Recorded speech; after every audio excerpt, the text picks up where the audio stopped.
Somebody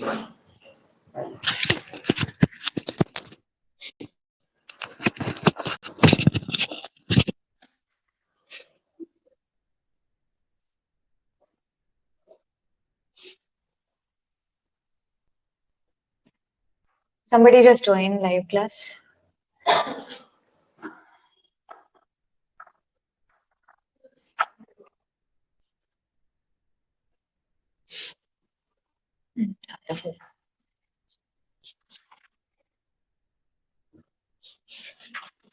आज ma'am खत्म कर दोगे? होना तो नहीं चाहिए,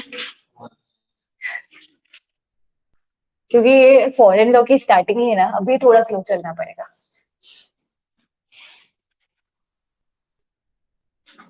Yesterday we started with external commercial borrowing.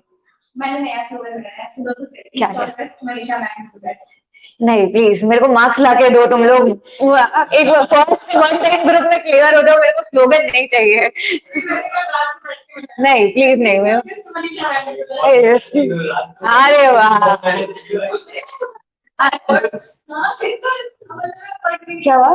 Notes नहीं है? ओके मैं पढ़ रही थी और मुझे समझ आ रही थी वो शिट लास्ट ईयर तो मुझे समझ ही नहीं आता, बट इस बार मेमोरी करना आ गया, तभी मैंने सोचा इसका best Manisha ma'am is the best. अच्छा, let's cut this topic and come to our part.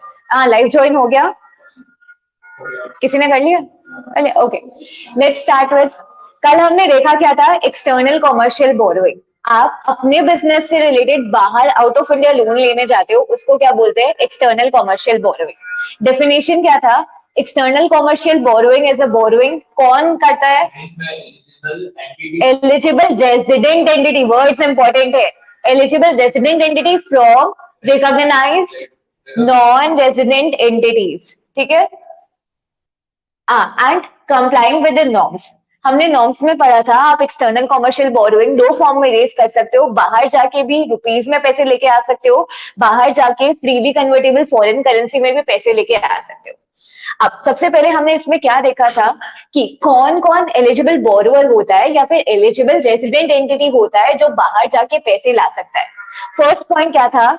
हम पहले किसकी बात करें? Freely convertible foreign currency. कौन कौन जाके फ्रीली कन्वर्टेबल फॉरेन करेंसी लेके आ सकता है, वो फर्स्ट पॉइंट था।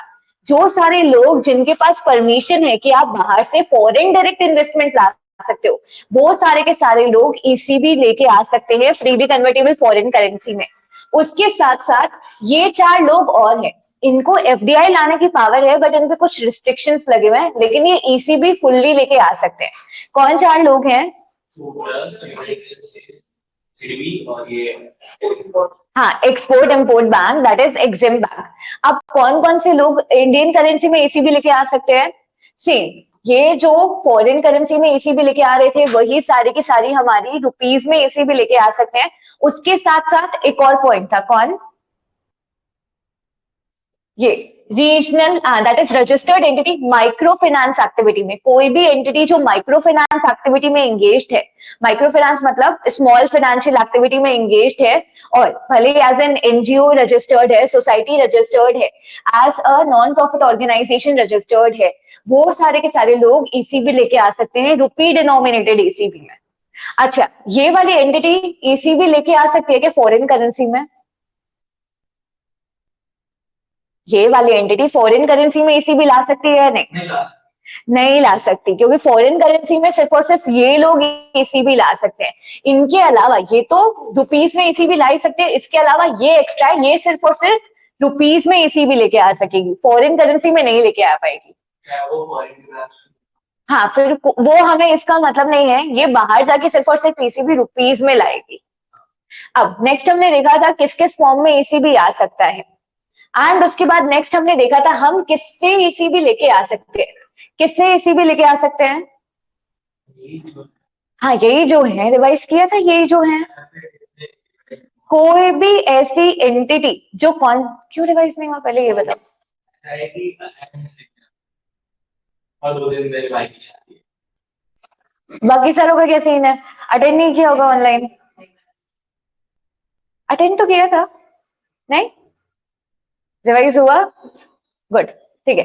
अब हम स्टार्ट करते हैं, कौन कौन से लोग एसी, किससे किससे हम एसीबी ला सकते हैं। ऐसे पर्सन जिनकी कंट्री FATF या इसको कंप्लायंट है, उन पर्सन से हम ECB ला सकते हैं। सेकेंड पॉइंट था, अगर आप ऐसी कंट्री में रेसिडेंट नहीं हो जो FATF या इसको कंप्लायंट है, फिर भी आप क्या हो, मल्टीलेटरल या रीजनल फाइनेंशियल इंस्टीट्यूशन हो जिसमें इंडिया मेंबर कंट्री है, तो हम जाके उन मल्टीलेटरल इंस्टीट्यूट से भी ECB ला सकते हैं।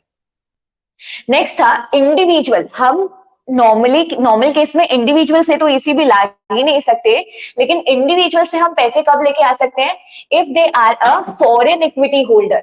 अच्छा, इसके बाद ये वाली लाइन कट कर दो, ये लाइन एक्चुअली में है नहीं, फालतू में दी हुई है, अपने मॉड्यूल में दी हुई है, बट एक्चुअली इतनी ही लाइन है, if they are foreign equity holder.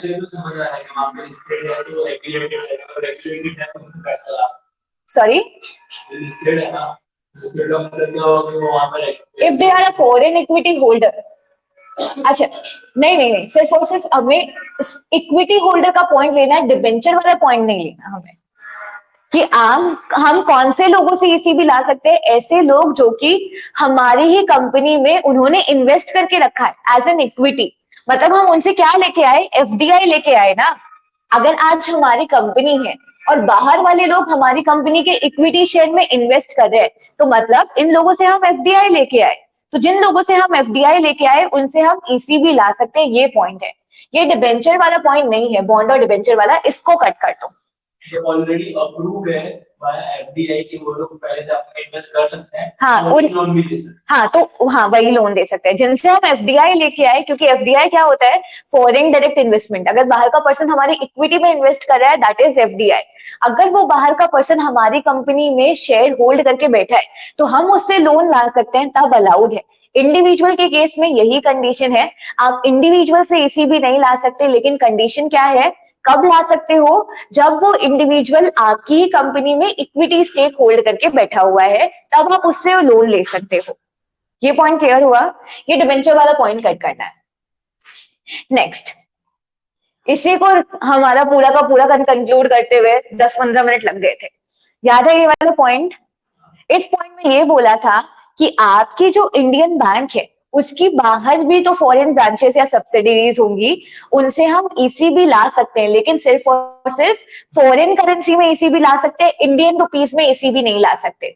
उसके साथ साथ बोला उनसे हम ECB ला सकते हैं फॉरेन करेंसी में, लेकिन 2 रूट तो ऑलरेडी फॉरेन करेंसी के भी क्लोज कर दिए। कौन से? FCCB और FCEB। तो यहाँ पे क्या बोला, फॉरेन ब्रांच और subsidiary of Indian bank. Indian bank की जो भी बाहर फॉरेन ब्रांच या सब्सिडरी है वो भी हमारे लेंडर्स हो सकते हैं, लेकिन किसके लिए? सिर्फ और सिर्फ फॉरेन करेंसी ECB के लिए। इनसे हम रुपीस में एक्सटर्नल बोरोइंग नहीं कर सकते, सिर्फ और सिर्फ फॉरेन करेंसी में एक्सटर्नल बोरोइंग इनसे करना अलाउड है। और उसमें भी बोला फॉरेन करेंसी में बोरोइंग करो, लेकिन 2 चीजें और मना कर दी कि FCCB आप उनको foreign currency convertible bond issue करके बोरोइंग नहीं कर सकते, या फिर आप foreign currency exchangeable bond issue करके बोरोइंग नहीं कर सकते।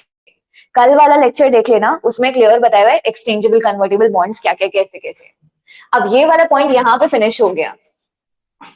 नेक्स्ट पॉइंट आता है कि फॉरेन ब्रांच या फिर फॉरेन सब्सिडरीज हमको इंडियन रुपीस में तो ECB नहीं दे सकती, लेकिन आज हम बाहर जाके अपने बॉन्ड इश्यू कर रहे हैं, बाहर इंडियन रुपीस में इश्यू कर रहे हैं। मतलब अगर मैं गई US में, मेरा बॉन्ड इश्यू कर रही हूँ XYZ कंपनी का, और कौन से डिनोमिनेशन में? रुपीस के डिनोमिनेशन में इश्यू कर रही हूँ, तो ये लोग खरीद सकते हैं या नहीं खरीद सकते फॉरेन ब्रांच या सब्सिडरी? पहले ये बताओ। हाँ, खरीद नहीं सकते, क्योंकि उनसे हम ECB रुपीस में नहीं लेके आ रहे हैं ना। और ये बॉन्ड तो हमने इश्यू किए क्या? रुपीस में इश्यू किए, तो वो बॉन्ड को सब्सक्राइब नहीं कर सकते, लेकिन हमको बॉन्ड सेल करने में हेल्प कर सकते हैं। As an underwriter, arranger, market maker, ये हमारे बॉन्ड को सेल करने में हेल्प कर सकते हैं। ये पॉइंट था। एंड इसके बाद इसके साथ एक और पॉइंट था, however underwriting by the foreign branch or subsidiary of Indian bank for issuance by the Indian bank is not allowed। अब मान लो मैं बाहर जा रही हूँ, मैंने बॉन्ड इश्यू किए रुपीस में, तो वो फॉरेन ब्रांचेस या सब्सिडरी उन बॉन्ड को खरीद नहीं सकते, लेकिन उन बॉन्ड को सेल करने में हेल्प कर सकते। लेकिन वो सेल करने में हेल्प भी लिमिटेड कंडीशन में कर सकते हैं। वो जो सेलिंग करेंगे बॉन्ड्स की, वो ऐसा नहीं है कि वो सेलिंग इंडिया में ही घूम फिर के वो बॉन्ड वापस आ जाए, वो सेलिंग करेंगे बाहर के होल्डर्स को, वो अपनी इंडियन बैंक को इशुइंग अंडरराइटर नहीं बना सकते। इशुएंस बाय अंडरराइटर, सपोज ये है, मान लो एचडीएफसी की बात, तो सेम इशू। एचडीएफसी बैंक है, ये इंडिया में है। अब एचडीएफसी की ही ये फॉरेन ब्रांच है यूएस में।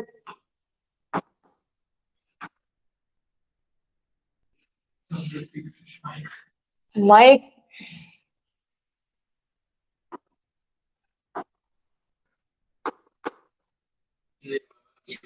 इसी पे करूंगी मैं, नहीं इस पे होगा, ऐसे कैसे नहीं होगा।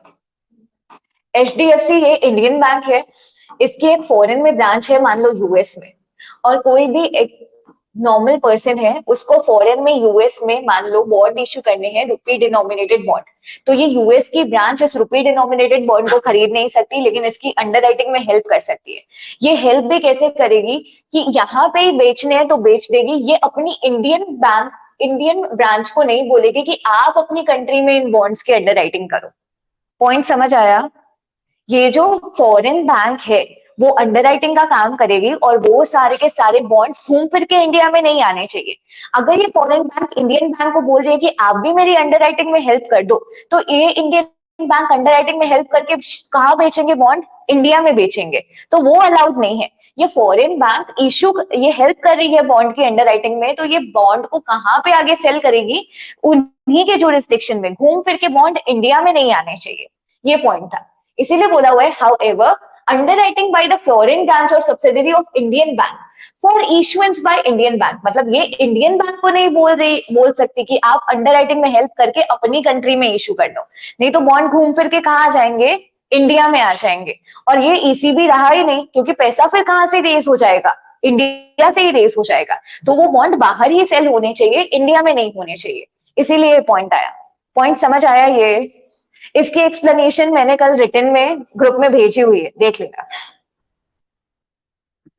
अब आता है हमारा नेक्स्ट आज का topic, that is minimum average maturity period. अच्छा, ईसीबी में एक पॉइंट आया था कि आप ईसीबी कौन कौन से टाइप के ले सकते हो, तो वहां पे एक पॉइंट था ट्रेड क्रेडिट। ट्रेड क्रेडिट का टाइम लिमिट क्या था? Beyond 3 years. अब यहाँ पे मिनिमम एवरेज मैच्योरिटी की बात हो रही है कि आप बाहर से पैसा लेके आ रहे हो, तो वो पैसा एटलीस्ट आपको इंडिया में कितने साल तक यूज करना है, फिर आप पैसा कब वापस भेजोगे, that is minimum average maturity. कि आप ईसीबी ला रहे हो तो आप इतने साल तक तो यहाँ पे यूज करोगे, लॉक्ड इन रखोगे, फिर ही आप बाहर उसका पेमेंट कर सकते हो। That would be minimum maturity. Minimum average maturity generally कितना है? 3 साल है ईसीबी के लिए, ये जनरल है 3 इयर्स।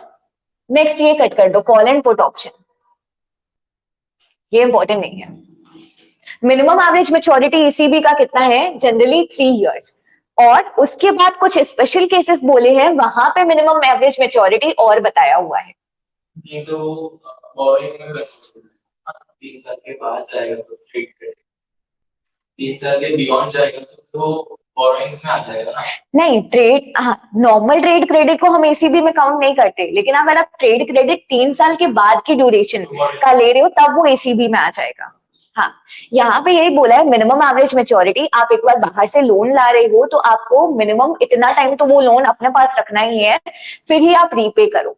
मिनिमम एवरेज मैच्योरिटी लाने के पीछे गवर्नमेंट का यही इंटेंट था कि अगर आपको लॉक इन रख दिया जाए कि 3 साल तक के लिए आप एटलीस्ट उसको लेके ही आओगे, तो हो सकता है कि अगर बाहर इंटरेस्ट ज्यादा हो तो हम इंडिया के लोगों को बाहर से पैसा लेने से रोक रहे हैं ईसीबी के फॉर्म में।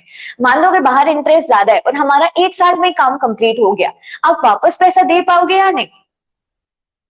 लॉक इन उन्होंने 3 साल तक रखा है, आपने पैसा लेके आए, 1 साल में काम कंप्लीट हो गया, आप उनको वापस पैसा नहीं दे पाओगे। इसीलिए ये लॉक इन जो पॉइंट है, ये हमें रोकने के लिए रखा हुआ है कि हम ईसीबी ना लेके आए। गवर्नमेंट जनरली डिस्करेज कर रही है कि आप बाहर से लोन लेके ना आओ। तो minimum average maturity generally 3 years है।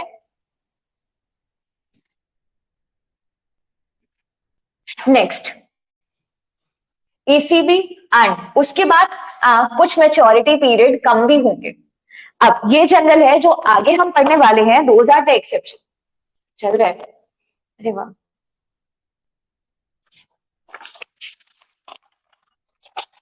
फर्स्ट वाले पॉइंट में बोला है that is ECB are raised by manufacturing entities up to $50 million और equivalent in financial year।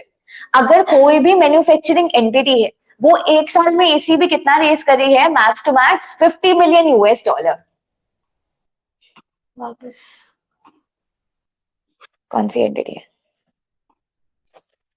Manufacturing entity है अप टू 50 मिलियन। और इक्विवेलेंट, इक्विवेलेंट क्यों लिखा? 50 मिलियन तो फॉरेन करेंसी हो गया ना, अगर आप इंडियन रुपीस में रेस करते तो 50 मिलियन का इक्विवेलेंट हम इंडियन रुपीस में निकाल लेते। अगर कोई भी हमारी मैन्युफैक्चरिंग कंपनी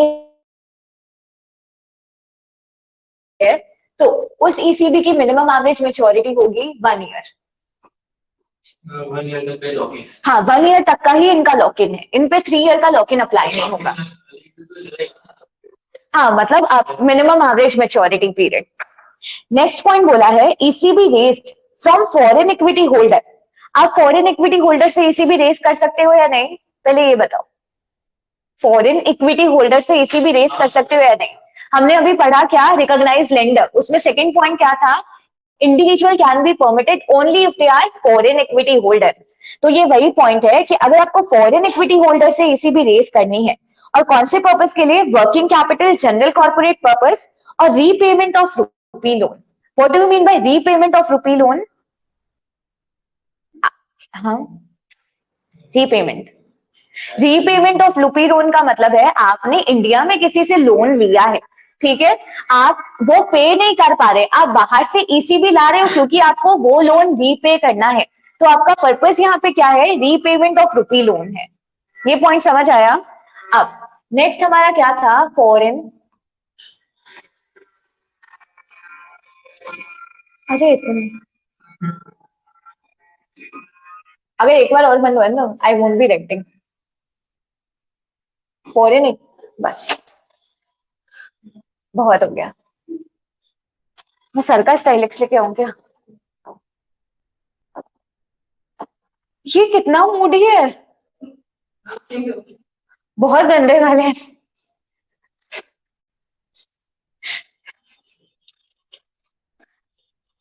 नेक्स्ट पॉइंट है आपका फॉरेन इक्विटी होल्डर। अगर आप फॉरेन इक्विटी होल्डर से ईसीबी लेके आ रहे हो और 3 पर्पस के लिए लेके आ रहे हो, कौन सा? Working capital purpose. Working capital क्या होता है? डे टू डे लाइफ के पर्पस के लिए।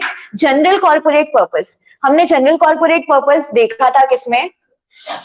ये वर्ड हमने देखा था सीएमएसएल में, आईसीडीआर रेगुलेशन में, general corporate purpose. General corporate purpose मतलब जैसे कि मान लो आपके कुछ ऐसे खर्चे जिसका आपको पूरा का पूरा हिसाब नहीं देना पड़ रहा, डे टू डे लाइफ में खर्चे लग रहे हैं, उसको हम बोलेंगे जनरल कॉर्पोरेट पर्पस। मान लो आपका पूरी इनकम आ रही है, उससे हमें पता है इतनी हमें सैलरी एम्प्लॉयज को देनी है, इतना हमारा कैपिटल का रेंट लगेगा। अब बीच में मान लो आज आ गया कि कुछ दरवाजा टूट गया, उसको रिपेयरिंग करवाना, तो ये क्या हो रहा है? डे टू डे के खर्चे हो रहे हैं। तो ये जो दरवाजे की रिपेयरिंग वाला खर्चा है that is general corporate purpose. ये हर टाइम आता नहीं है खर्चा, बट ये ऐसा है कि हमारी डे टू डे वर्किंग के लिए इंपॉर्टेंट है, तो इसका हम हिसाब वर्ड बाय वर्ड नहीं देते कि इतना खर्चा यहाँ पे हुआ, इसका पूरा का पूरा एज एन हम बता देते हैं कि इतना हम परसेंटेज जनरल कॉर्पोरेट पर्पस के लिए रख रहे हैं। तो अगर आप फॉरेन इक्विटी होल्डर से ईसीबी लेके आ रहे हो, 3 पर्पस हो सकते हैं। क्यों? क्योंकि आपको working capital day to day management करना है, या फिर जनरल कॉर्पोरेट पर्पस, या फिर आपने इंडिया में किसी से लोन लेके रखा था, आपको उसको लोन पे करना है for repayment of rupee loan. Next, for repayment of rupee loan, बस इन दोनों पॉइंट को यहाँ पे कट कर दो। For repayment of rupee loan, तो उसमें मिनिमम एवरेज मेच्योरिटी पीरियड क्या होगा? 5 साल कर दिया उन्होंने मिनिमम एवरेज मेच्योरिटी पीरियड, उनपे 3 इयर्स एप्लीकेबल नहीं होगा। नेक्स्ट आता है ईसीबी रेस्ड फॉर, क्या? That is working capital purpose और general corporate purpose. And next, ECB raised by on lending by NBFC for working capital और general corporate purpose। नेक्स्ट हमारा new term आता है on lending by NBFC. On lending by NBFC मतलब NBFC को पैसों की जरूरत है, क्यों? क्योंकि एनबीएफसी को लोगों को लेंड करना है, that is on lending by NBFC. अगर एनबीएफसी ईसीबी रेज करना चाह रहा है और एनबीएफसी लेंड किसके लिए करेगा? जनरल कॉर्पोरेट पर्पस या फिर वर्किंग कैपिटल पर्पस, तो एनबीएफसी जो पैसे लेके आएगा उस पर लॉक इन लगा है 10 साल का।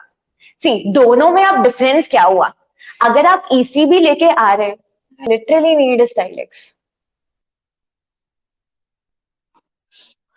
ओके, अगर आप ईसीबी लेके आ रहे हो तो एक तो आप लेके आ रहे हो फॉरेन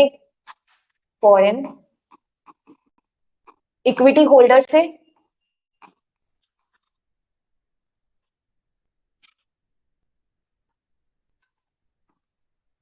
मैम एक बार इरेजर को क्लिक करो। इरेजर पे क्लिक करने से नहीं। वो ब्लू वाला है ना, उसको एक बार बंद करके देखो। किसको? इरेजर पे, हाँ वो ब्लू वाला। बस बस बस बस, अरे हाँ बस, अब रुको रुको रुको, अब वो ब्लू वाला कहाँ पे? फिर बजट का वो क्लियर वाला जो है ना उसके बाद अच्छा, ये उसको, हाँ उसके बाद वाले को क्लिक कर देते हैं, उसको होगा। हाँ है वो मेरे। सही था, अरे मैं सही था, लिख के देखो एक बार। ठीक है, हाँ, आप लिख के देखो, देखो ना। एक मिनट, इसको तो क्लियर कर दूं मैं। हाँ, ओके, वेट, इसको 5 मिनट तो चलने दे पहले, थैंक मी लेटर वाला। हाँ, ईसीबी आप रेस कर रहे हो 3 पर्पस के लिए। हो गया, थैंक मी लेटर खत्म। ये देखिए क्या हो,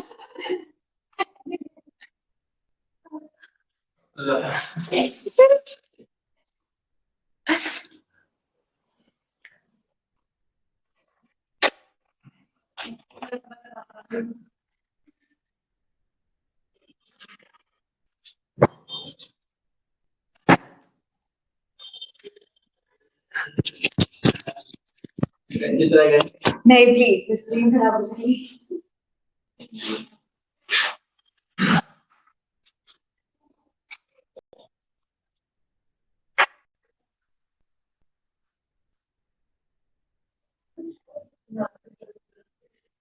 अरे मैंने भी होता है ऐसा ही, ये टेंशन में तो होता, दूसरी वाली टेंशन में तो मैं सही होता।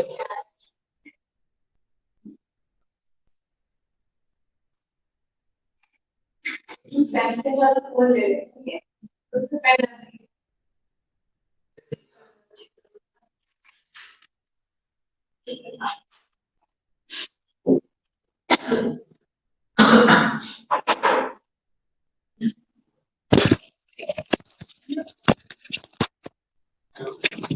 हाँ, फर्स्ट पॉइंट क्या था?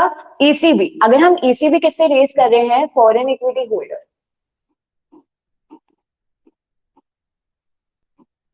और उससे कैसे हो रहा है? आई वुड लिटरली सजेस्ट इसका चार्ट बना लेना। किसे? General corporate purpose. नेक्स्ट कौन सा है हमारा? Working capital cap. और नेक्स्ट हमारा था general corporate working capital and repayment of rupee loan, तो इस टाइम इसका टेन्योर कितना है? 5 years टेन्योर। ओके, ये हमारा फर्स्ट पॉइंट कंप्लीट हुआ। सेकेंड पॉइंट क्या है? दैट इज, हाँ, ECB raised for working capital और जनरल कॉर्पोरेट पर्पस। ईसीबी आप किसके लिए ले रहे हो? वर्किंग कैपिटल या फिर जनरल कॉर्पोरेट पर्पस, या फिर ऑन लेंडिंग हो रहा है बाय एनबीएफसी, इसी दोनों पर्पस के लिए, वर्किंग कैप और जनरल कॉर्पोरेट। एनबीएफसी ले रहा है। हाँ, इस यहाँ पे क्या पॉइंट हो रहा है? पहले तो कोई भी नॉर्मल इंसान अगर वर्किंग कैपिटल या जनरल कॉर्पोरेट पर्पस के लिए ईसीबी ले रहा है, फर्स्ट पॉइंट का ये हो रहा है मतलब। एंड सेकेंड बोला, एनबीएफसी जाके ईसीबी ले रहा है, क्यों? क्योंकि उसको लेंड करना है। कौन से पर्पस के लिए? जनरल कॉर्पोरेट या वर्किंग कैपिटल पर्पस के लिए। तो वहां पे मिनिमम एवरेज मेच्योरिटी क्या हो जाएगा? 10 साल हो जाएगा। एनबीएफसी भी वही इंडियन डिनोमिनेशन में ले सकता है ऐसे। कहाँ पे लिखा हुआ है? ऐसा कोई भी पॉइंट नहीं है। सी, जितना फॉरेन लॉ में जितना पढ़ाया जाए उतना ही पढ़ना है। नहीं, एक्चुअली ये क्या है कि कहीं भी लिखा हुआ नहीं है तो इसमें मना नहीं है इनको। हाँ, अगर मना होता ना कि जैसे कि सिर्फ और सिर्फ रुपी डिनोमिनेटेड में कौन ले सकता था, अपन ने ऊपर देखा था माइक्रो फाइनेंस एक्टिविटी वाले पर्सन, तो एनबीएफसी रुपीज में भी ले सकता है और डॉलर्स में भी ले सकता है, what ever it is. Second point समझ आया? कोई भी पर्सन अगर वर्किंग कैपिटल या जनरल कॉर्पोरेट पर्पस के लिए ले रहा है, अगर ये पर्सन फॉरेन इक्विटी होल्डर से लेता तो कहाँ चले जाते हम? फर्स्ट पॉइंट में चले जाते। अगर ये पर्सन फॉरेन इक्विटी होल्डर की जगह कोई और पर्सन से ले रहा है तो ये पॉइंट आ जाएगा, लॉक इन हो जाएगा 10 साल। सेकेंड क्या है? एनबीएफसी ले रहा है वर्किंग कैपिटल या जनरल कॉर्पोरेट पर्पस के लिए, ईसीबी ले रहा है, किसी से भी ले रहा है अगर, हाँ, तो यहाँ पे टाइम लिमिट क्या थी? 10 साल हो जाती। ये दोनों पॉइंट क्लियर हुए? कोई भी डाउट? कृष्णा, कोई डाउट है यहाँ पे?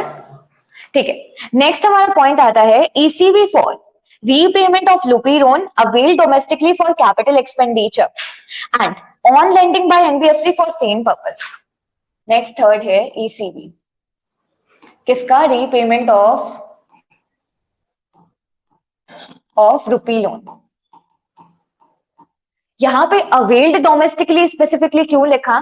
क्योंकि रुपी लोन आप इंडिया से भी ले सकते हो, रुपी लोन आप बाहर से भी ला सकते हो ना, क्योंकि आप ईसीबी बाहर से रुपीस के फॉर्म में भी ला सकते हो। सी, फॉरेन लॉज में थोड़ा ज्यादा दिमाग खोल के बैठे रहना। आप रुपी लोन, आपको रुपी लोन देना है, आप इंडिया से भी रुपीस के फॉर्म में लोन ले सकते हो, किसी बैंक से, फाइनेंशियल इंस्टीट्यूशन से। रुपी लोन तो ईसीबी भी होता है ना, रुपी डिनोमिनेटेड ईसीबी। तो यहाँ पे लिखा है कि आपको कौन सा रुपी लोन पे करना है, जो कि आपने इंडिया से लिया था, अवेल्ड डोमेस्टिकली। अगर आपको ये रुपी लोन पे करना है या फिर एनबीएफसी है और वो इस पर्पस के लिए लेंड करना चाहती है कि सामने वाला रुपी लोन पे कर रहा है, तो उसमें टाइम लिमिट हो जाएगा, दैट वुड बी 7 years।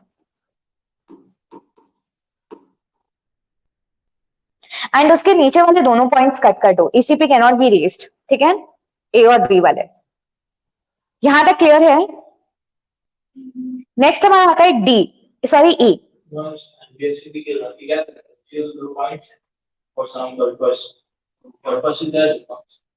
कौन से? ECB can not be raised from foreign branch और सब्सिडरीज, वो वाले पॉइंट मैंने कट करवाए। वेट, मैंने कट क्या करवाया? सी, ये वाला हमारा पॉइंट हो गया। हाँ, ये दोनों पॉइंट मैंने यहाँ पे कट करवाए, ठीक है।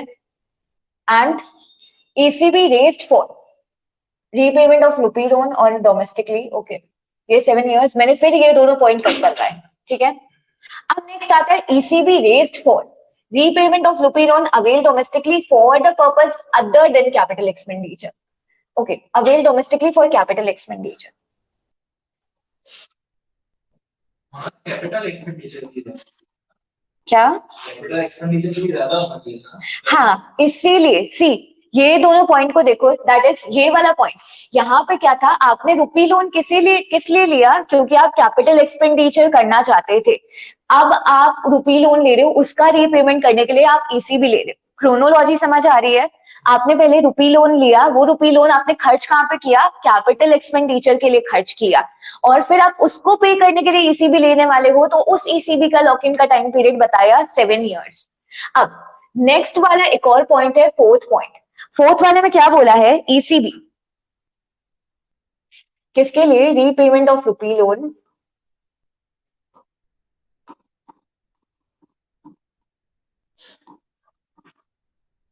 फॉर नॉन कैपिटल एक्सपेंडिचर या फिर on lending by NBFC for this. तो इसका टाइम लिमिट इन्होंने कर दिया 10 years। सी, मैंने स्टार्टिंग में ही बोला था मिनिमम एवरेज मैच्योरिटी क्या है, आपको रोकने के लिए है कि आप ईसीबी और रेज ना करो। यहाँ पे डिफरेंस देख रहे हो, अगर आप कैपिटल एक्सपेंडिचर के लिए ले रहे हो तो मिनिमम एवरेज मैच्योरिटी कम कर दी, 7 साल की कर दी। हालांकि क्या होना चाहिए था, यहाँ पे एवरेज मैच्योरिटी बढ़नी चाहिए थी कि इतना टाइम। और आप कैपिटल एक्सपेंडिचर के लिए नहीं ले रहे, मतलब आपका काम फटाफट हो जाएगा ना।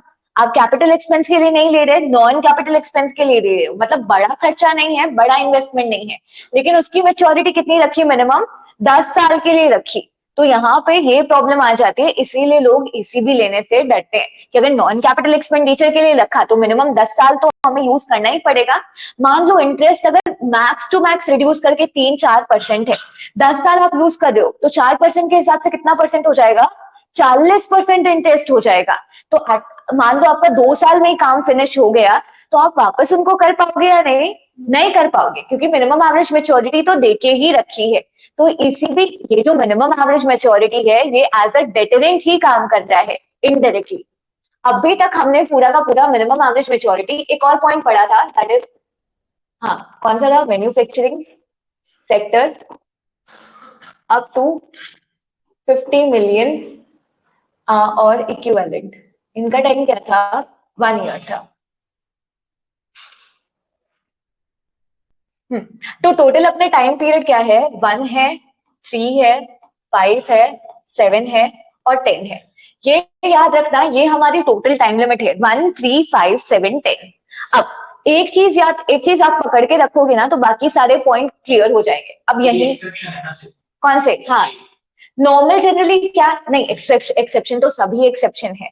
जो हम टाइम लिमिट पढ़ रहे हैं, जैसे कि 1, 5, 7, 10, ये तो एक्सेप्शन है। जनरली क्या है, 3 साल ही हमारी मिनिमम एवरेज मेच्योरिटी रहेगी, वो पॉइंट है।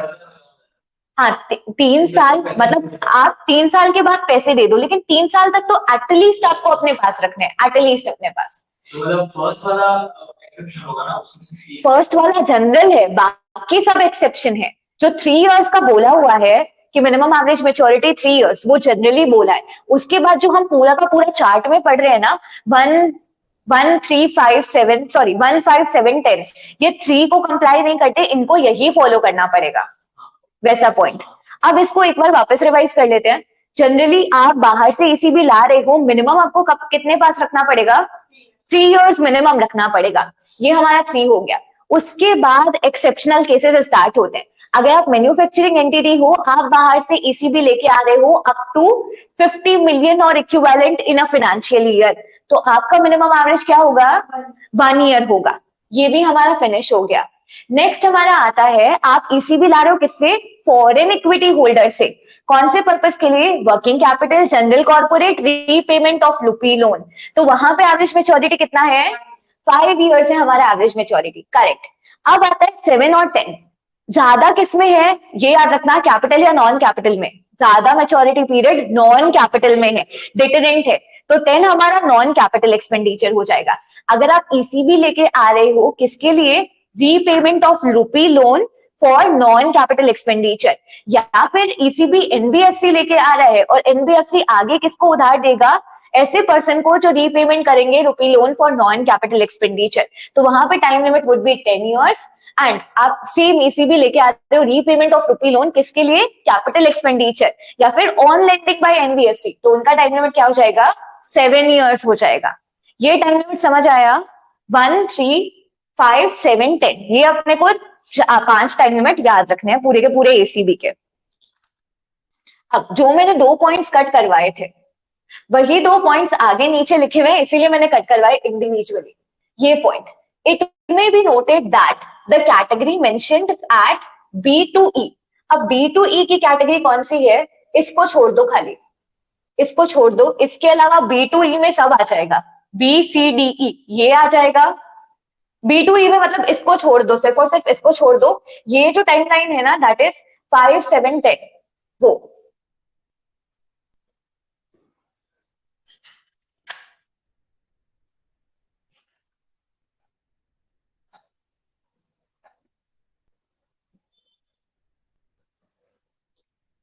हाँ, B2E की जो भी टाइमलाइन है 5, 7, 10, वो आप उसमें हम देखेंगे, ECB can not be raised from foreign branch और सब्सिडरीज ऑफ इंडियन बैंक। ऊपर वाले जो B2E वाले है एसीबी, हम वो ईसीबी अपनी इंडियन बैंक की फॉरेन ब्रांच या सब्सिडरी से वो ईसीबी नहीं रेज कर सकते। सेकेंड पॉइंट में क्या क्या बोला था, MAMP will have to be strictly complied. Okay, ये तो वही सेम पॉइंट है, आपको एमएएमपी कंप्लाई करना है। आपको B2E में क्या याद रखना है, ऊपर वाले जो भी B2E पॉइंट है, आप ईसीबी रेज कर रहे हो, किसी से भी रेज कर सकते हो, लेकिन आप किससे रेज नहीं कर सकते, इंडियन बैंक की फॉरेन ब्रांच या सब्सिडरी से रेज नहीं कर सकते। सी रिवीजन में एक और पॉइंट छूट गया था, ये हमने रिवाइज कर लिया था। पहला वाला इसलिए कर सकते हैं जो वो फॉरेन डोमिनेशन है। कौन सा, नहीं नहीं, यहाँ पे इक्विवेलेंट लिखा है, आप इंडियन करेंसी फॉरेन डिनोमिनेशन दोनों में ईसीबी रेज कर रहे हो, दोनों के लिए मिनिमम एवरेज मेच्योरिटी इतना है, इसका कोई लॉजिक नहीं ऐसा नहीं, आपने लास्ट टाइम बोला ना कि इंडियन ब्रांचेस और फॉरेन, हाँ हाँ वो नहीं कर सकते हो। हाँ, उनसे हम इन सारे पर्पस के लिए लोन नहीं ले और सकते। ये वाले इसलिए दे रहे हैं क्योंकि उसका फॉरेन डिनोमिनेशन। नहीं, बाकी सब भी फॉरेन डिनोमिनेशन में लोन ले सकते हैं, इनको मना नहीं किया कि आप रुपीस में लोन लो या फॉरेन डिनोमिनेशन में लोन लो, किसी को भी मना नहीं है, आप दोनों फॉर्म में लोन ले सकते हो, बस खाली एक एक्सेप्शन छोड़ा है उन्हीं को, एंड उसका कोई लॉजिक नहीं है। सी, ये वाला हमने रिवाइज कर लिया था, ये 5 इयर्स रिवाइज हो गया था, एंड हाँ, ये रिवाइज होना बाकी था, तो 2 हो गए, दैट इज 1 3 5 7 10 10, 2 10 हो गए। मैं इसका क्लियर चार्ट बना के भेज दूंगी, चलेगा? या अपने आप बनाओगे चार्ट? अपने आप बना लोगे? गुड, चार्ट बना लेना बेटर है, ठीक है? अपने को इतनी ही टाइमलाइन याद रखनी है। वन, अब इस पॉइंट्स में कहीं भी डाउट है कोई भी? क्लियर है? Okay, will move on to next topic. ये हमारा मिनिमम एवरेज मैच्योरिटी है ईसीबी का। नेक्स्ट आता है एंड यूज। आप जब फॉरेन से बोरोइंग लेके आ रहे हो तो उसका आप कहाँ पे यूज नहीं कर सकते, नेगेटिव लिस्ट बताई है। आप अगर बाहर से पैसे लेके आ रहे हो और वो पैसे भी कौन से फॉर्म में है, उधार के पैसे हैं, तो आप उस पैसों को रियल एस्टेट एक्टिविटीज में यूज नहीं कर सकते। सी, यहाँ पे फॉरेनर्स इंडिया में, ब्रिटिश इंडिया में आया कैसे था? धीरे धीरे वो इंडिया में आए, उन्होंने स्लोली स्लोली लैंड एक्वायर करना शुरू किया, फिर ही उन्होंने पूरे इंडिया पे डोमिनेंस किया। तो हमारी हिस्ट्री ऐसी है कि हम उससे सबक सीख चुके हैं कि बाहर वालों के पैसे हमें अपने जमीन पे नहीं लगाने। आज क्या है, कोई भी जमीन मान लो, अगर यहाँ पे कोई भी जमीन 1 करोड़ की है, 1 करोड़ अपने लिए is kind of big amount. अब यूएस में 1 crore is not a big amount. अब वो 1 करोड़ के बदले 2-3 मिलियन दे के भी वो जमीन खरीद सकते हैं, तो वहां पे पैसे बहुत हैं, पैसों की कमी नहीं है। अगर हमने अपने ही जमीनें उनको बेचनी शुरू कर दी तो एक टाइम ऐसा आएगा कि वापस हम किसी के कंट्रोल में आ जाएंगे। तो इसीलिए यहाँ पे मना किया गया कि बाहर से उधार वाले पैसे आप रियल एस्टेट में नहीं लगाओगे। तो पहली कंडीशन ये। सेकंड, आप ईसीबी लेके आए तो कैपिटल मार्केट में भी इन्वेस्ट नहीं करोगे। यही सेम पॉइंट हर्षद मेहता वाला पॉइंट, उसने क्या किया था, बैंक से लोन ले लेके कैपिटल मार्केट में पंप इन किया था, जिससे प्राइस इतना बढ़ गया, जिससे हमें लग रहा है वाह हमारी इकोनॉमी बहुत अच्छी चल रही है। तो वो भी एक फिक्टिशियस चीज है कि हम फालतू में ऐसी पिक्चर क्रिएट कर रहे हैं। तो ईसीबी को भी मना किया गया कि आप बाहर से पैसे लेके कैपिटल मार्केट में वो पैसे नहीं लगाओगे। नेक्स्ट आता है इक्विटी इन्वेस्टमेंट। जब कैपिटल मार्केट में उन्होंने बोल ही दिया था पैसे नहीं लगाओगे, तो अलग से इक्विटी इन्वेस्टमेंट पॉइंट क्यों आया? प्राइवेट बिजनेस, जैसे कि किसी का पार्टनरशिप हो गया, प्रोपराइटरशिप हो गया, मैं उसमें मेरा हिस्सा ले रही हूँ, स्टेक ले रही हूँ, वो क्या हो गया, इक्विटी इन्वेस्टमेंट हो गया, तो वो भी अलाउड नहीं है। बाहर से आप लाए हुए पैसे किसी भी पार्टनरशिप, प्रोपराइटरशिप, किसी के बिजनेस का स्टेक भी नहीं ले सकते उससे। यहां तक 3 पॉइंट क्लियर है? नेक्स्ट आता है वर्किंग कैपिटल पर्पस। आप ईसीबी वर्किंग कैपिटल पर्पस के लिए भी नहीं ला सकते, लेकिन ऊपर तो हमने देखा था आई थी या नहीं आई थी ईसीबी वर्किंग कैपिटल पर्पस के लिए, आया था ना। अब उसका एक्सेप्शन भी है, जो एक्सेप्शन हमने पॉइंट रीड किए ना वो एक्सेप्शन में ही आता है कि हम ईसीबी वर्किंग कैपिटल पर्पस के लिए नहीं ला सकते, except ECB raised from foreign equity holder for working capital purpose. लेकिन ये जो एक्सेप्ट वाला पॉइंट है, ये एक्सेप्ट वाला पॉइंट दोनों के लिए सेम है, वर्किंग कैपिटल पर्पस और जनरल कॉर्पोरेट पर्पस। ऊपर वाले 3 पॉइंट में बोला गया कि आप ईसीबी इन सेक्टर के लिए तो एकदम भी नहीं ला सकते। कौन कौन से? Real estate, investment in capital market and equity investment. उसके बाद बोला वर्किंग कैपिटल और जनरल कॉर्पोरेट पर्पस के लिए भी ईसीबी नहीं लेके आओगे, लेकिन ला सकते हो कुछ रिस्ट्रिक्शन के साथ। कौन सी रिस्ट्रिक्शन बोली? अगर हम फॉरेन इक्विटी होल्डर से ईसीबी ला रहे हैं तो उस केस में हम working capital, general corporate purpose दोनों के लिए ईसीबी ला सकते हैं। हमने वही पॉइंट पढ़ा ना यहाँ पे कि अगर आप फॉरेन इक्विटी होल्डर से पैसा लेके आ रहे हो, वर्किंग कैपिटल के भी लिए ला रहे हो और जनरल कॉर्पोरेट के लिए भी ला रहे हो, तो वो एक्सेप्शन को ही उन्होंने इंक्लूड किया है यहाँ पे। क्या फॉरेन इक्विटी होल्डर से पैसा लेके आ सकते हो? सेम वर्किंग कैपिटल के लिए भी, जनरल कॉर्पोरेट पर्पस के लिए भी, या फिर repayment of rupee loan purpose के लिए भी। ये पहला एक्सेप्शन है।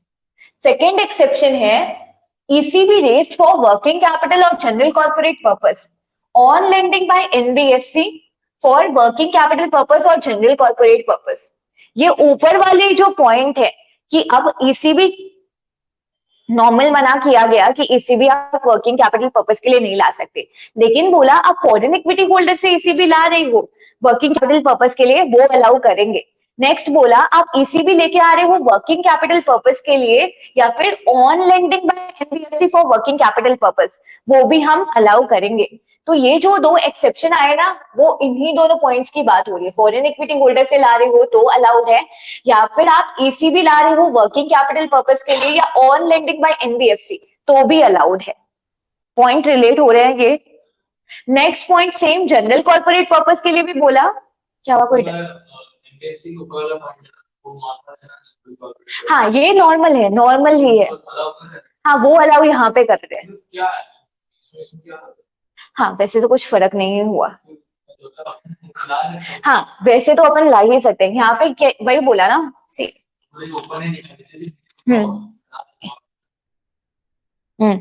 यहाँ पे वही था, दैट इज वर्किंग कैपिटल और general corporate purpose.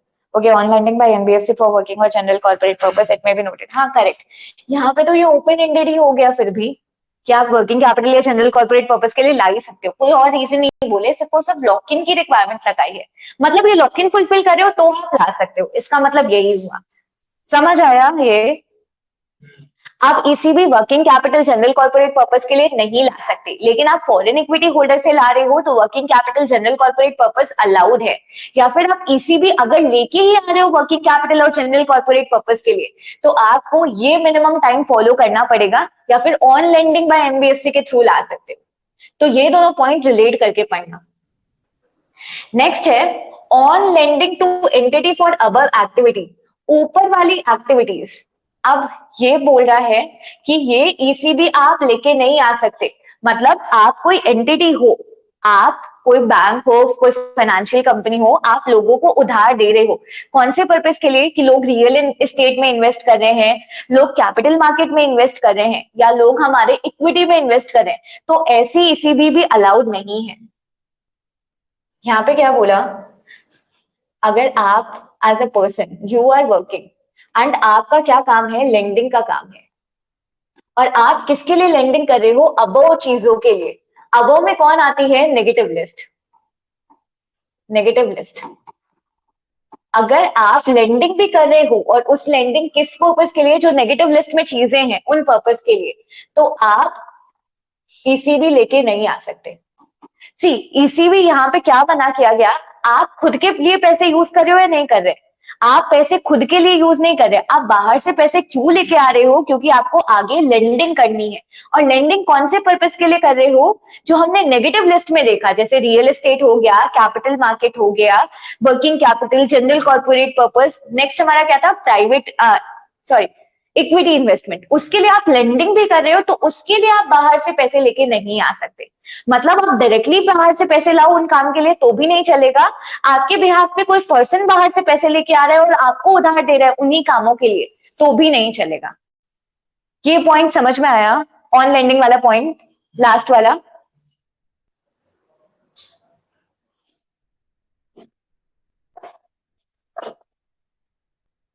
Negative list में क्या क्या चीजें? पहला, आप किसी भी 3 चीजें हैं कंप्लीटली मना किया है। Real estate sector, investment in capital market और इक्विटी इन्वेस्टमेंट, इनके लिए ईसीबी आएगा ही नहीं। और नेक्स्ट पॉइंट बोला working capital general corporate purpose, except जो मिनिमम एवरेज मैच्योरिटी वाले थे उनके लिए ईसीबी आ सकता है, अदरवाइज नहीं आएगा। उसके बाद बोला कोई भी पर्सन बाहर से पैसे उधार क्यों लेके आ रहा है? क्योंकि उसको खुद आगे उधार देना है इन्हीं ऊपर वाले पर्पस के लिए, तो वो पर्सन भी ईसीबी लेके नहीं आ सकता। करेक्ट। नेक्स्ट अब कुछ छोटे छोटे टॉपिक्स ही हैं। फर्स्ट आता है हमारा exchange rate. Change in currency of foreign currency, sorry, change of currency of foreign currency ECB into INR ECB can be at an exchange rate prevailing on the date of agreement for such change between the party concerned, or at an exchange rate which is less than the rate prevailing on the date of an agreement if consented by the ECB lender. For conversion to the rupee, the exchange rate shall be rate. अब यहाँ पे अगर आप foreign currency ECB लेके आ रहे हो और उसको कन्वर्ट करना है आपको रुपी में, तो एक्सचेंज रेट कौन सी लगेगी पहले ये बोला है। Foreign currency to Indian rupees में आपको ईसीबी कन्वर्ट करनी है, तो exchange rate would be the rate prevailing on the date of agreement of change. जब आपने अग्रीमेंट किया उसको चेंज करने के लिए, तो उस दिन का एक्सचेंज रेट हम लेंगे, या फिर बिटवीन द पार्टीज, और at an exchange rate which is less than the rate prevailing on the date of agreement is consented by the ECB lender। अब फॉरेन करेंसी से हम रुपीज में कन्वर्ट कर रहे हैं, मान लो आज एक्सचेंज रेट चल रहा है डॉलर का, दैट इज 89 रुपीज चल रहा है, दैट इज $1 के बदले 89 रुपीज एक्सचेंज होंगे। तो फॉरेन करेंसी से अगर रुपीज में आपको ईसीबी एक्सचेंज करना है, तो एक्सचेंज रेट कौन सी लगेगी, पहला ये बोला। जिस दिन दो पार्टीज होंगी, कौन सा, एक तो लेंडर, दूसरा कौन होगा, आप ईसीबी लेके आ रहे हो तो यू वुड बी बोरोवर, ठीक है। तो जिस दिन लेंडर और बोरोवर का अग्रीमेंट हुआ, उस दिन कौन सी एक्सचेंज रेट चल रही थी, वो एक्सचेंज रेट ले लेंगे। या फिर अगर हमारा लेंडर अग्री हो जाए कि 89 नहीं लेके इससे लेस लेना है, तो लेसर रेट भी ले सकते हैं, लेकिन यहाँ पे लेंडर अग्री होना चाहिए। जनरली लेंडर अग्री होगा या नहीं होगा, नहीं होगा जनरली अग्री। तो आप लेसर रेट तभी ले सकते हो जब दोनों का कंसेंट है। मान लो लेंडर आपका कोई रिलेटिव ही है, आप बहुत अच्छे रिलेशन है, तब लेंडर अग्री हो सकता है, नहीं तो उसका तो घाटा ही है ना, अगर वो एक्सचेंज रेट कम करके आपको दे रहा है तो। क्योंकि एक्सचेंज रेट अगर कम होगी तो $1 का compare to rupees price reduce हो जाएगा, तो वो लेंडर के लिए घाटा है, हमारे लिए तो वो फायदे में ही है। तो ये आप कब कर सकते हो, जब लेंडर की परमिशन हो, तब ये एक्सचेंज रेट यूज हो सकता है। नेक्स्ट हमारा आता है for conversion to rupee. For conversion to rupee, the exchange rate shall be the rate prevailing on the date of settlement. For change of foreign currency ECB into Indian rupees. अब next है कि आप जब payment कर रहे हो फिर आपको कन्वर्ट करना पड़ेगा, तो कौन सी एक्सचेंज रेट लोगे, जिस दिन हम सेटलमेंट कर रहे हैं, पूरा का पूरा पेमेंट कर रहे हैं, उस दिन का एक्सचेंज रेट लेंगे। एक बार ये रीड कर लो, अगर डाउट है तो यू कैन आस्क।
रीड हो गए पॉइंट्स, क्लियर है? ओके, नेक्स्ट आता है हमारा, that is limit and leverage. अब आप ईसीबी लेके आ रहे हो या बाहर से कभी भी आप फॉरेन डायरेक्ट इन्वेस्टमेंट या कुछ भी बाहर से पैसे आते हैं, दो रूट होते हैं अपने, एक तो ऑटोमेटिक रूट होता है, एक अप्रूवल रूट होता है। अब automatic route and next approval. See automatic and approval को अपने ऐसे समझ सकते हैं, पहले अपने को घर से बाहर जाना पड़ता था कोई भी नॉर्मल चीजों के लिए, तो अपन पूरा परमिशन लेते थे कि हाँ मैं जा रही हूँ, आप अलाउ करोगे तभी मैं जा रही हूँ, वो क्या होता है अप्रूवल रूट। अभी कुछ छोटी मोटी चीजों के लिए जाना होता है, हम बता के निकल जाते हैं, सिर्फ और सिर्फ बताना होता है, वहां पे परमिशन नहीं लेनी होती, दैट इज ऑटोमेटिक रूट। दोनों में आपको गवर्नमेंट को बताना पड़ेगा कि आप बाहर से कितने पैसे लेके आ रहे हो, लेकिन यहाँ पे आप पैसे कब लेके आओगे, आप सिर्फ और सिर्फ बता दोगे तब चलेगा। यहाँ पे आप बताओगे कि मेरे को पैसे लाने हैं, सामने वाला हाँ बोलेगा तभी पैसे लेके आओगे।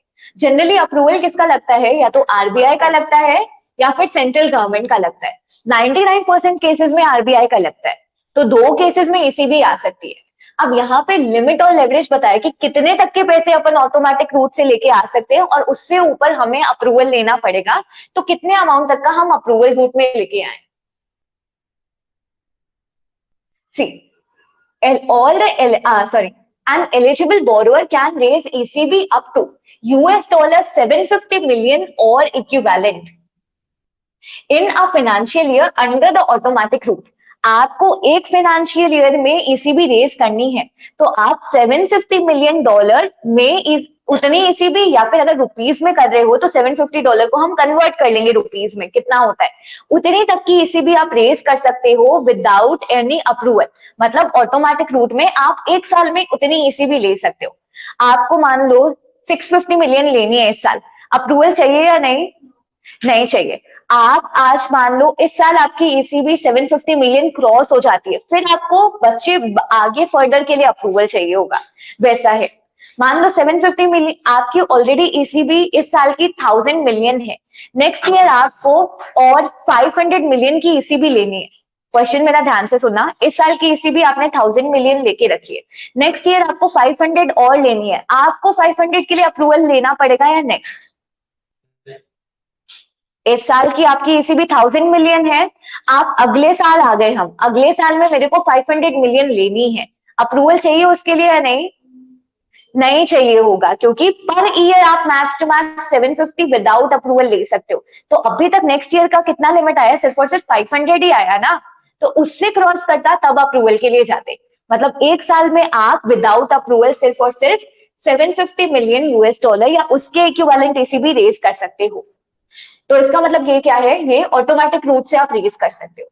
Next, in case of foreign currency denominated ECB raised from direct foreign equity holder, first क्या था हमारा, in financial year up to $750 million automatic route. Next में बोला कि अगर आप ईसीबी किससे रेज कर रहे हो? फॉरेन इक्विटी होल्डर से।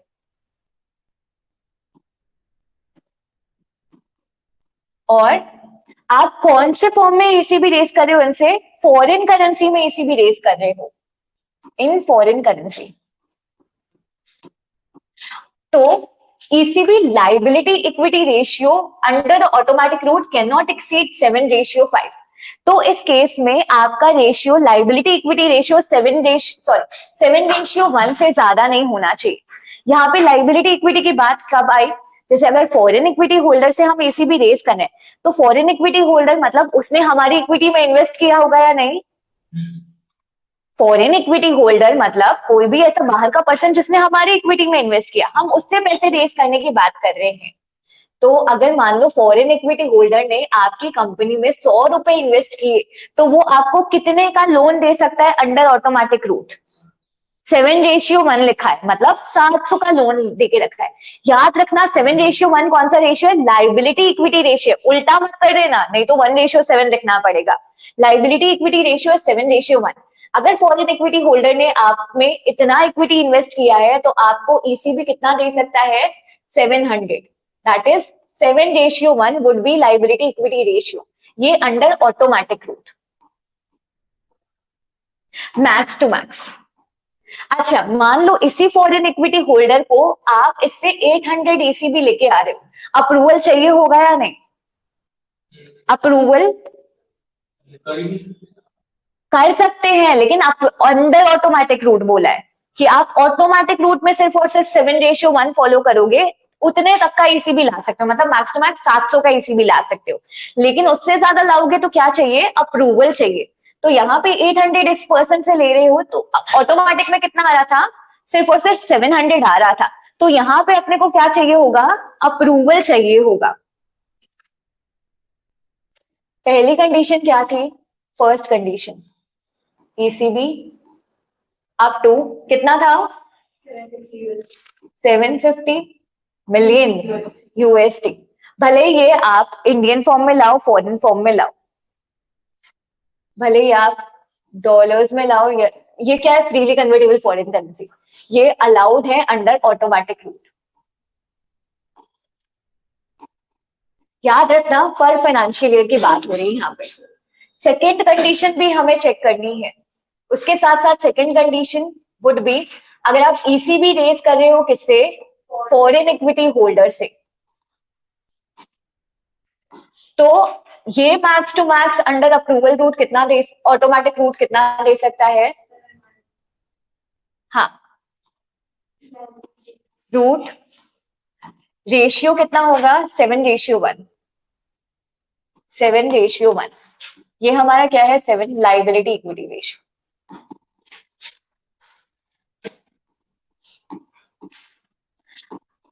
अच्छा, I am asking few question, इन दोनों के बेसिस पे मेरे को आंसर करना। अगर कोई भी कंपनी है, अगर आप हो, आप ईसीबी रेस करने जा रहे हो फॉरेन इक्विटी होल्डर से, और आपका ईसीबी रेस करने के बाद रेशियो रह रहा है 7:1, लेकिन आप उससे 800 मिलियन यूएसडी की ईसीबी रेस कर रहे हो, अप्रूवल लगेगा या नहीं? क्वेश्चन सुना?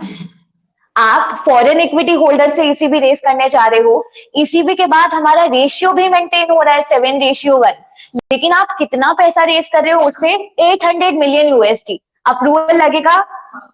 लगेगा। 700 मिलियन तक ला सकते हो आप एक फाइनेंशियल ईयर में। दोनों कंडीशन फुलफिल होनी चाहिए, अगर दोनों में से कुछ भी ब्रेच हुआ ना तो अपने को अप्रूवल लगेगा ही। ये पॉइंट है।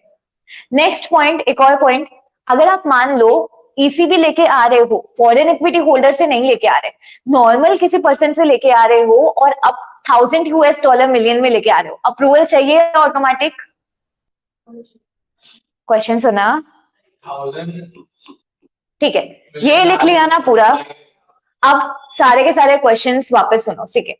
आप ईसीबी लेके आ रहे हो, फॉरेन इक्विटी होल्डर से नहीं ला रहे, लेकिन कहीं और से ईसीबी लेके आ रहे हो और वो 1000 मिलियन यूएसडी है, अप्रूवल लगेगा या नहीं?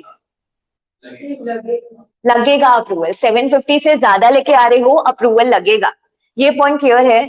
नेक्स्ट, आप मान लो फॉरेन इक्विटी होल्डर से ईसीबी लेके आ रहे हो 300 मिलियन यूएसडी, ठीक है, लेकिन आपका ईसीबी लाने के बाद डेट इक्विटी रेशियो 8:1 हो गया, अप्रूवल लगेगा या नहीं? क्वेश्चन वापस बोल रही हूं, आप फॉरेन इक्विटी होल्डर से ईसीबी लेके आ रहे हो और वो ईसीबी कितना है? 300 मिलियन यूएसडी। इस लिमिट में है या नहीं है? लिमिट में है, लेकिन आपका ईसीबी लाने के बाद आपका लाइबिलिटी इक्विटी रेशियो 8:1 हो गया, अब अप्रूवल लगेगा या नहीं? लगेगा अप्रूवल। तो इन दोनों में से जितने भी परम्यूटेशन कॉम्बिनेशन हो सकते थे, आई ट्राइड टू एक्सप्लेन, तो कहां पे अप्रूवल लगेगा, कहां पे नहीं लगेगा, आइडिया आया एक बेसिक? ओके, सी ये पॉइंट इतना सा है और इसकी एक्सप्लेनेशन में कितना टाइम जा रहा है। नेक्स्ट पॉइंट है इसमें, however the ratio will not be applicable if the outstanding amount of all the ECB including the proposed one is up to $5 million or equivalent. Further, the borrowing entity will also be governed by the guideline on the debt equity ratio, if any, by the sectoral regulator concerned. Okay. Next point में बोला है कि आपका, हम ये debt equity ratio देखेंगे ही नहीं, not applicable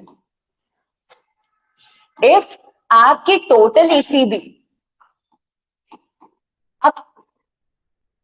up to date सिर्फ और सिर्फ 5 मिलियन यूएसडी है, तो 5 मिलियन यूएसडी। यहां पे अब आपको सारी कंडीशन देखनी पड़ेगी। अब आप मान लो ईसीबी लेके आ रहे हो, ये सिर्फ पॉइंट किसके लिए अप्लाई हो रहा है? यहाँ के लिए अप्लाई हो रहा है, ये इसी का सब पॉइंट है। अब इसका मतलब क्या है? आप फॉरेन इक्विटी होल्डर से ईसीबी ला रहे हो, लेकिन आपकी अभी तक की टोटल ईसीबी जो आप लाने वाले हो उसको इंक्लूड करके टोटल ईसीबी 5 मिलियन यूएसडी तक है, तब ये रेशियो कंप्लाई नहीं कर रहे तो हमें चलेगा। ये पॉइंट है। मान लो आप अगर 3 मिलियन यूएस आपके पास, चलो आपके पास ऑलरेडी 1 मिलियन आप ईसीबी लेके आए थे, अब आप फर्दर ईसीबी लेके आने वाले हो। हम 2 एग्जांपल और देखेंगे बस। आप 1 मिलियन ईसीबी लेके आए थे, आप फर्दर ईसीबी लेके आने वाले हो 3 मिलियन, और उससे आपका डेट और इक्विटी रेशियो चेंज हो रहा है, 8:1 हो रहा है। ये फॉरेन इक्विटी होल्डर की बात हो रही है, अप्रूवल लगेगा या नहीं? 4 मिलियन हो रहा है, यहाँ पे अप्रूवल, सबका आंसर क्या है? अप्रूवल लगेगा या नहीं लगेगा? नहीं लगेगा। आपकी टोटल ईसीबी कितनी हुई? अभी 4 मिलियन हुई, तो 4 मिलियन अप टू 5 मिलियन है, तो यहाँ पे अप्रूवल, भले ही डेट इक्विटी रेशियो ज्यादा जा रहा हो नहीं जा रहा हो, अप्रूवल नहीं लगेगा। ये पॉइंट क्लियर है? अब एक और एग्जाम्पल अपन लेते हैं। क्या हुआ? आपने ऐसे देखा मैंने खुद के आंसर पे डाल दिया। आपका ऑलरेडी ईसीबी ओके, इतना तो लेगी।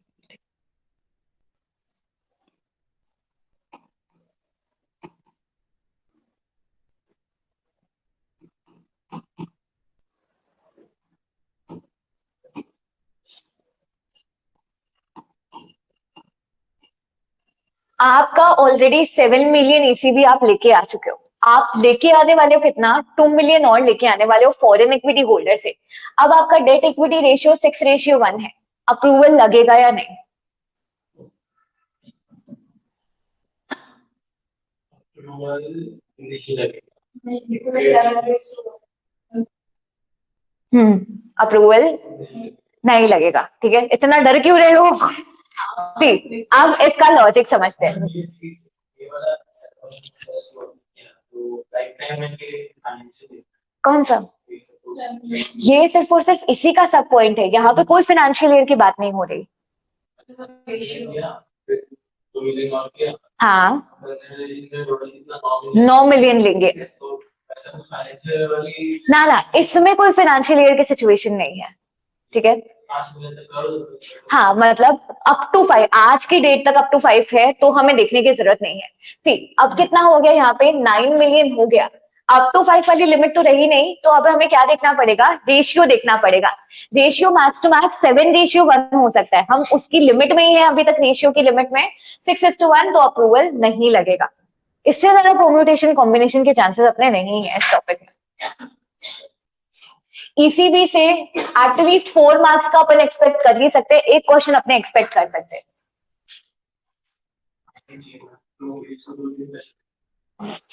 वही मैंने बोला ना कि स्टार्टिंग में it would be slow. Next, इतना सा, बस इतना सा, 2 लाइन से ज्यादा नहीं बढ़ाऊंगी। अच्छा, issuance of guarantee by Indian bank and financial institution.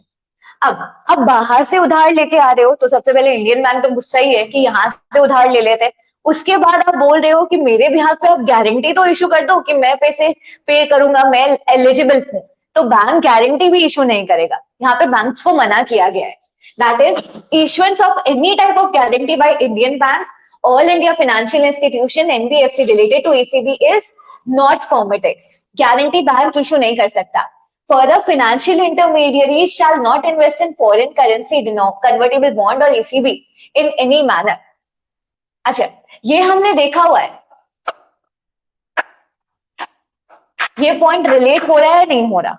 आगे था ऐसा कुछ, कौन सा पॉइंट?